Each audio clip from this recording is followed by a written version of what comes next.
दोस्तों नमस्कार। जिस बिहार की राजनीति का ककहरा हर बच्चा पढ़ लेता है, उस बिहार की राजनीति को बिहार से बाहर कोई बिसात क्या डिगा सकती है? क्योंकि बिहार में राजनीति की तिकड़मों को समझना और तिकड़मों के आश्रय एक एक चाल को चलना दिल्ली कई बार मात हुई है। और खास तौर से नीतीश और लालू की जोड़ी और इनकी अपनी राजनीतिक बिसात एक दूसरे के खिलाफ भी खड़ी हुई और एक दूसरे के साथ भी बनी। लेकिन इस बिसात को लेकर पहली बार क्या दिल्ली ने यह महसूस कर लिया है कि 2024 के लोकसभा चुनाव से पहले अगर बिहार की राजनीति को अपने अनुकूल नहीं किया तो फिर एक बड़ा झटका उस बीजेपी को लग सकता है जो खड़ी तो कमंडल के आश्रय है और मंडल की बिसात को वह अपनी गरीब की परिभाषा से बदलने पर आमदा हो चली है और उसके पास चेहरा नरेंद्र मोदी का है। लेकिन बावजूद इसके बिहार का मैसेज कहीं इतना बड़ा तो नहीं हो जाएगा जो इस पूरे के पूरे क्षेत्र में मंडल की राजनीति के तहत एक झटके में बीजेपी को खारिज कर दे? क्या यह संभव है? लेकिन इस बिसात का एक दूसरा चेहरा है जिसको लेकर दिल्ली में पहुंचे जनता दल यूनाइटेड के तमाम नेताओं का जमावड़ा है। इस जमावड़े के साथ कल कौन सा निर्णय नीतीश कुमार लेते हैं और क्यों लेते हैं, यह सवाल इसलिए बड़ा हो चला है कि कहीं जनता दल यूनाइटेड में कोई टूट दिल्ली से आएगी या पटना से ही उसकी आवाज सुनाई देगी। नीतीश कुमार अगर अपने तौर पर फैसला नहीं ले पाते हैं तो क्या वाकई बिहार में राजनीतिक घटनाक्रम हर हाल में 5 जनवरी से पहले बदलते हुए दिखाई देंगे? 5 जनवरी का जिक्र यहां पर ईडी के आए उस नोटिस को लेकर है जो तेजस्वी यादव को मिला है। यह तीसरा नोटिस है। और डिप्टी सीएम का पद कोई संवैधानिक पद नहीं होता है, वह तो अपनी हायरार्की के लिहाज से चलता है, लेकिन मुख्यमंत्री का पद इस लिहाज से बड़ा महत्वपूर्ण होता है कि समूचे राज्य की राजनीति को किसी बाहर की बिसात ने डिगा दिया। तो क्या वाकई 5 जनवरी से पहले तेजस्वी यादव को लेकर लालू यादव कोई नए सपनों को संजो रहे हैं और दिल्ली के सपनों में नीतीश कुमार 2024 की बिसात बिछाते हुए उन्हें उनके अनुकूल दिखाई देने लगे हैं? और क्या इसीलिए बीजेपी के विधायकों को लेकर यह सवाल बड़ा हो चला है कि उनकी खामोशी या जनता दल यूनाइटेड या नीतीश कुमार को लेकर टीका टिप्पणी उस राह को पकड़ चुकी है जिसके आश्रय अब मीडिया को नैरेटिव बनाना है, जिसका जिक्र बार बार जनता दल यूनाइटेड के भीतर से हो रहा है। हम इन पन्नों को आज एक एक करके आपके सामने खोलें, उससे पहले 3 बातों पर ध्यान रखिए। पहली बात, जनता दल यूनाइटेड का मतलब सिर्फ और सिर्फ नीतीश कुमार है। ललन सिंह जो भी कह लें कोई महत्व नहीं है, दिल्ली में केसी त्यागी कुछ भी कह लें कोई महत्व नहीं है। और इसकी वजह, एक वक्त जब जॉर्ज फर्नांडिस का कोई महत्व नहीं बचा, एक वक्त जब शरद यादव का कोई महत्व नहीं बचा, एक वक्त जब आरसीपी सिंह का कोई महत्व नहीं बचा, तो फिर ललन सिंह इस बिसात पर कहां टिकते हैं? यानी अध्यक्ष के पद को लेकर कोई कुछ भी कहे, उस दिशा में नीतीश कुमार का निर्णय महत्वपूर्ण होगा। दूसरी बात, नीतीश कुमार की अपनी राजनीतिक महत्वाकांक्षा इंडिया के जरिए जा रही है और इंडिया को लेकर वह अपने सौदेबाजी के दायरे को बहुत बड़ा कर चुके हैं और यह संकेत बीजेपी को वह दिल्ली से देना चाहते हैं। और दिल्ली में बैठी हुई बीजेपी को अगर लगता है कि इस बार जनता दल यूनाइटेड के साथ साथ सीएम का पद नीतीश को नहीं देंगे तो क्या यह आपसी सौदेबाजी का टकराव है जिस बिसात पर बीजेपी और नीतीश कुमार दोनों खड़े हैं? और तीसरी परिस्थिति आरजेडी से जाकर जुड़ती है जो कि सबसे बड़ी ताकत के साथ बिहार में मौजूद है। और राजनीतिक सौदेबाजी जिस वक्त बीजेपी को छोड़कर नीतीश कुमार आरजेडी के साथ खड़े हुए, उसके बाद जिस सोशल इंजीनियरिंग की परिभाषा और जिस मंडल की परिभाषा दोनों ने मिलकर गढ़ी, एक झटके में इस दौर में कहीं वह लोकसभा चुनाव में अगर पूरे तरीके से धराशायी हो गई तो फिर 2025 के विधानसभा चुनाव में न नीतीश बचेंगे न लालू बचेंगे। यह बात और यह बिसात कोई दूसरा नहीं, दिल्ली में बैठकर बीजेपी बिछा चुकी है। यहां पर इन सवालों को थोड़ा और डिकोड किया जाए उससे पहले हमें लगता है ये सवाल क्यों पनप रहे हैं और खास तौर से मीडिया में यह क्यों गूंजने लगे और जिस पर खामोशी बरतने की कोशिश बहुतेरे तरीके से जनता दल यूनाइटेड के नेताओं ने क्यों की, उसको समझने के लिए एक क्षण के लिए इस वक्त जो जेडीयू के अध्यक्ष हैं, मीटिंग से ठीक पहले ललन सिंह क्या कहते हैं और मीटिंग के तुरंत बाद केसी त्यागी जो दिल्ली में जनता दल यूनाइटेड का चेहरा है वो क्या कहते हैं, इन दोनों बातों को पहले सुन लीजिए। नहीं दे रहे हैं। ये पार्टी के राष्ट्रीय कार्यकारिणी की बैठक है, राष्ट्रीय परिषद की बैठक है, नियमित बैठक है और नियमित बैठक में होती है। उसके लिए आप नैरेटिव सेट कर रहे हैं, तो नैरेटिव जो सेट करना हो आप मैनेजमेंट से बात कर लीजिए और उनको कहिए कि भारतीय जनता पार्टी से बात करके जो नैरेटिव सेट करना हो करते रहें। जनता दल जनता दल जनता दल जनता दल यूनाइटेड एक है और एक रहेगा। आप चाहे जितना ये तय हुआ कि कल 11:30 बजे मिलेंगे। ललन जी का इस्तीफा नहीं हुआ, आप जाकर के दुखी को भी बीजेपी के साथ नहीं जा रहे, आप पता नहीं आपकी क्या गुजर रही होगी। चलिए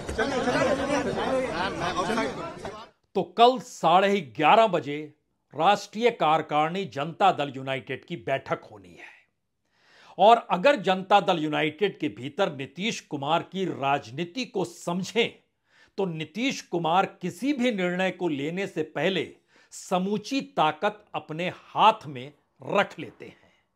यानी पार्टी के भीतर कोई दूसरी राह किसी भी हाल में नजर ना आए और पार्टी के भीतर जो चल रहा है उसी के हिसाब से नीतीश कुमार एक ऐसा निर्णय ले लें जिसके बाद समूची पार्टी उनके पीछे चल पड़े। और इस वक्त जनता दल यूनाइटेड के साथ जो 43 एमएलए हैं, ध्यान दीजिए तो यह आरजेडी और बीजेपी से कम है। वह दोनों तो 75 और 74 एमएलए के साथ खड़े, यहां तो 43 एमएलए हैं। लेकिन इसका अगला सवाल, तो क्या कल की कार्यकारिणी में पहले राउंड में नीतीश समूची ताकत किसी दूसरे नेता को देने के बदले अपने हाथ में ले लेंगे? यह पहला सवाल इसलिए बड़ा महत्वपूर्ण है कि सौदेबाजी जनता दल यूनाइटेड के नाम पर किसी एमएलए को यह ताकत नहीं दी जाएगी कि वह कोई ऐसा निर्णय ले जिससे नीतीश की राजनीति खत्म हो जाए। यह संभव नहीं है। यह पहला मैसेज बहुत साफ है।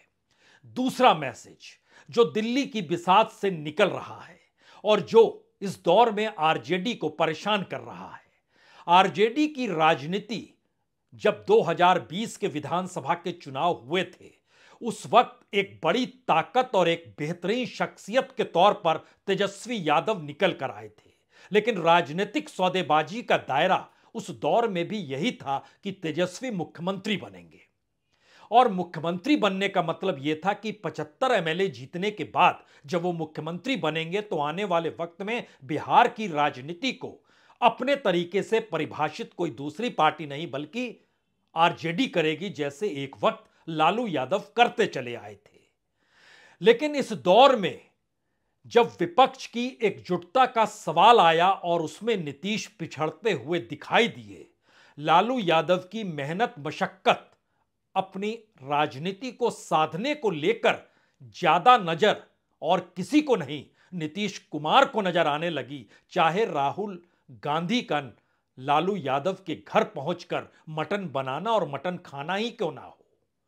लेकिन कांग्रेस के भीतर एक बड़ी मोटी लकीर जो निकली उसकी फुसफुसाहट पटना और नीतीश कुमार के कानों में भी सुनाई देने लगी कि नीतीश कुमार तो पलट सकते हैं किसी भी मौके पर, लेकिन दूसरी तरफ लालू यादव कभी नहीं पलटेंगे और वो हमेशा से साथ रहेंगे। और खास तौर से यह सवाल तब बड़ा हुआ जब संघ को निशाने पर लेने के लिए राहुल गांधी निकल पड़े। और इस दौर में अगर और परखिएगा और पन्नों को खोलिएगा तो गाहे बगाहे वाजपेयी सरकार और अटल बिहारी वाजपेयी का गुणगान करने से नीतीश कुमार चूकते नहीं हैं। तो क्या लालू यादव को यह लगने लगा कि ऐसी परिस्थिति आए, इससे पहले कि दिल्ली की बिसात जनता दल यूनाइटेड को तोड़ दे, तो क्यों नहीं अपने अनुकूल सियासत को लाने के लिए नीतीश कुमार के सामने राजनीतिक सौदेबाजी का दायरा इस रूप में बड़े तौर पर रखा जा सकता है, जहां पर आरजेडी या तो जेडीयू को पूरी तरीके से अपने साथ ले ले, यानी दोनों मर्जर की स्थिति में आ जाए, जो कि आने वाले वक्त में उस राजनीति को साधे और पाटे जब एक वक्त लालू और नीतीश एक साथ हुआ करते थे, और इस दौर में दोबारा से उस राजनीति को जिंदा करे, जो कि उत्तर प्रदेश में संभव नहीं हो पाया। यानी मंडल से निकली हुई राजनीति जो बिहार में चली और जिसके जरिए लालू यादव लंबे वक्त तक मुख्यमंत्री रहे, नीतीश साथ में थे, लेकिन वह दोबारा जीवित हो सकती है। अगला सवाल दिल्ली से जो तीसरे सवाल के तौर पर आया, अगर इंडिया गठबंधन बिहार की राजनीति में लोकसभा चुनाव के बीच खड़ा होता है, तो बीजेपी और खास तौर से अयोध्या की आंधी जो निकलेगी जनवरी के महीने में, वह बिहार की राजनीति को भी क्या इस हद तक प्रभावित कर सकती है? जिस राजनीति में एक तरफ इंडिया होगी और दूसरी तरफ बीजेपी होगी, एक तरफ खुले तौर पर वो मंडल होगा जिसमें कांग्रेस भी शामिल होगी और इंडिया में कांग्रेस अगुवाई करती हुई दिखाई दे, और मंडल के दौर में मंडल की राजनीति कांग्रेस का विरोध करते हुए दिखाई दे रही थी। इन दोनों सवालों की नब्ज को पकड़िए। यह एक मुश्किल हालात उस इंडिया के साथ है जिसका राजनीतिक प्रयोग आरजेडी और जेडीयू मिलकर मंडल की राजनीति के साथ नहीं कर सकते हैं। और यह सवाल बिहार के उन तमाम सांसदों और विधायकों के बीच है जो जीते तब, जिस वक्त साथ में कोई दूसरा नहीं सांसद तब बने जब बीजेपी खड़ी थी। और इससे जुड़ा हुआ एक और सवाल है कि इस दौर में पैसा किसी के पास नहीं है सिवाय बीजेपी के। राजनीतिक तौर पर ताकत देने की स्थिति कोई दूसरी पॉलिटिकल पार्टी नहीं है, जब तक इस भरोसे को वह इस उम्मीद के आसरे बड़ा ना कर दे कि कुछ भी हो जाए, बिहार में तो बीजेपी आ नहीं सकती है। राजनीतिक तौर पर यह उम्मीद तभी जागृत होगी जब बिहार में मंडल की राजनीति को जनता कांग्रेस के साथ एक्सेप्ट कर ले, वह राजनीति जिसके दायरे में दिल्ली भी जीता हुआ दिखाई देने लगे।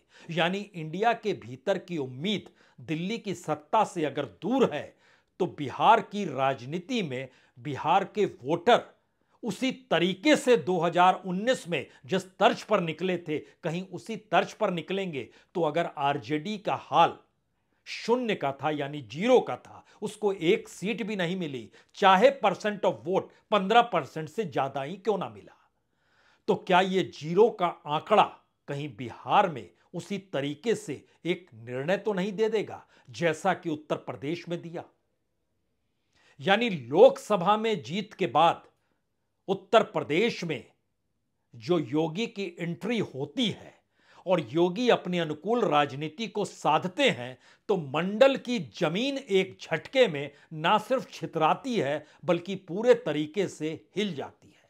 बिहार में यह बची रहती है क्योंकि वहां पर मंडल से निकली हुई राजनीति भी बीजेपी के साथ खड़ी होती है, कांग्रेस नहीं, नीतीश कुमार खड़े होते हैं बीजेपी के साथ।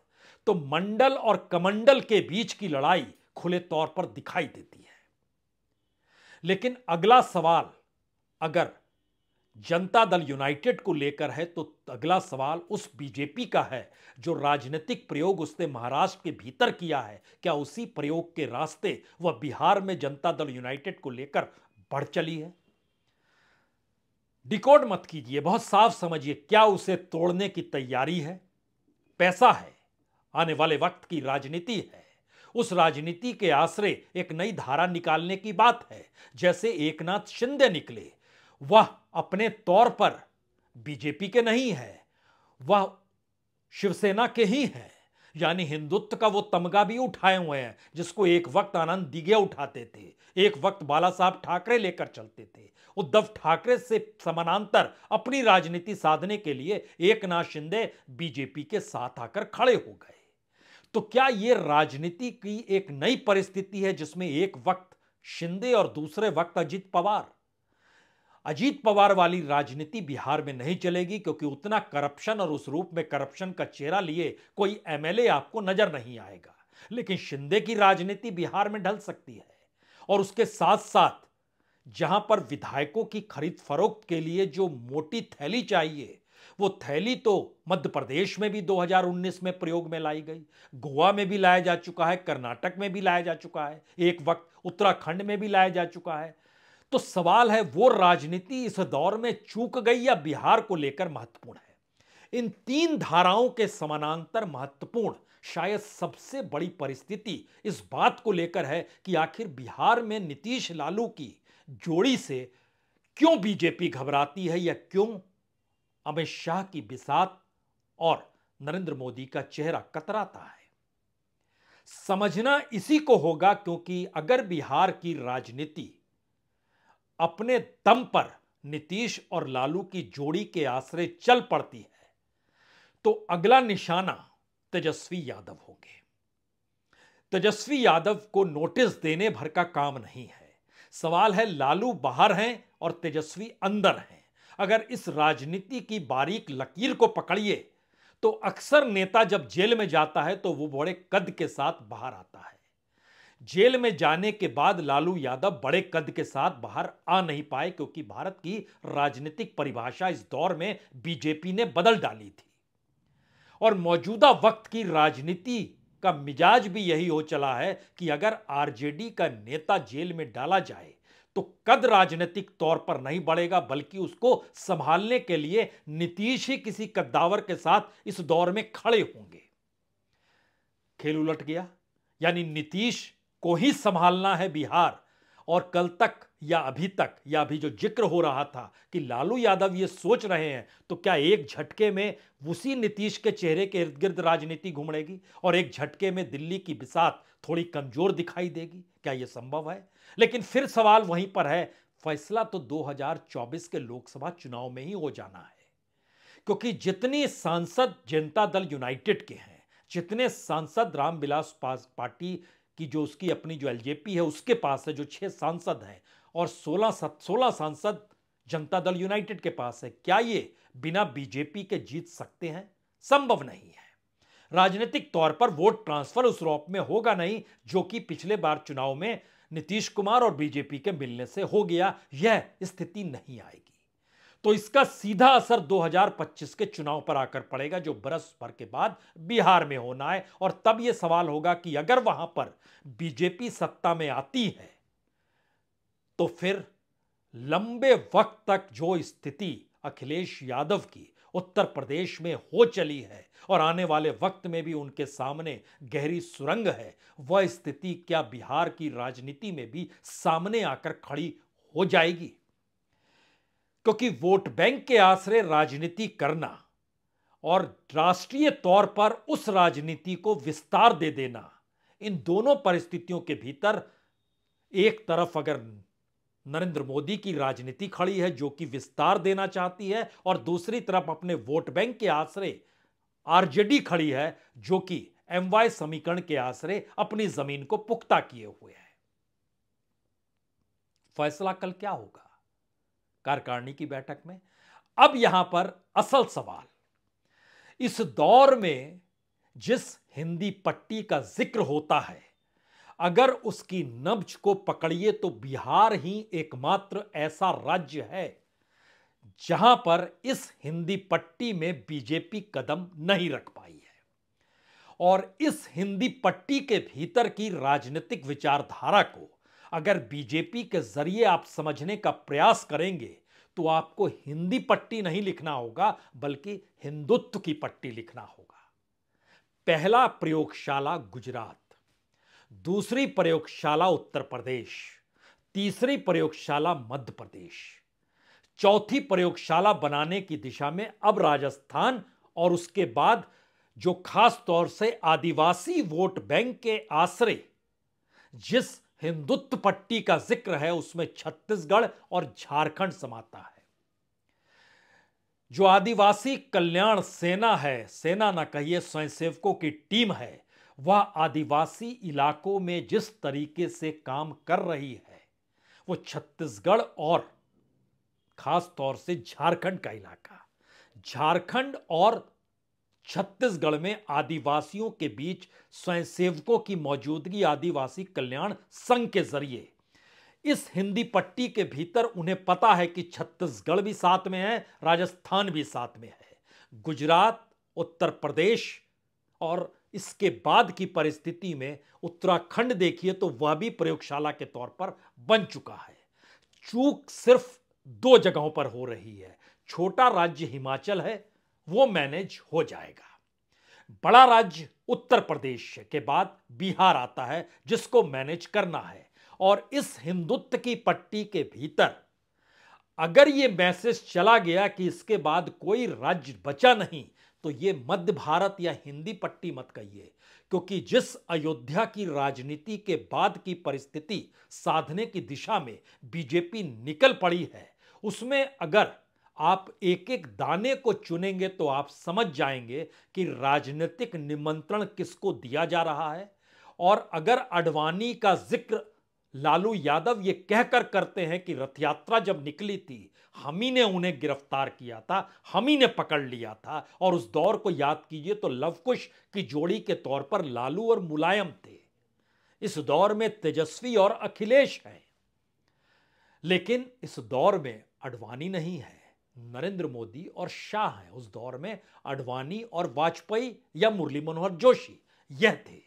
तो राजनीति एक पूरे चक्रव्यूह में घूमते हुए एक नए डिजाइन में बिहार की राजनीति के सामने आकर खड़ी हो गई है। और अतीत के सारे सवालों को जहां जहां मात मिली बीजेपी को, उसको वो दफन करके बिहार के राजनीतिक समीकरणों को अपने अनुकूल करने की दिशा में बढ़ना चाहती है।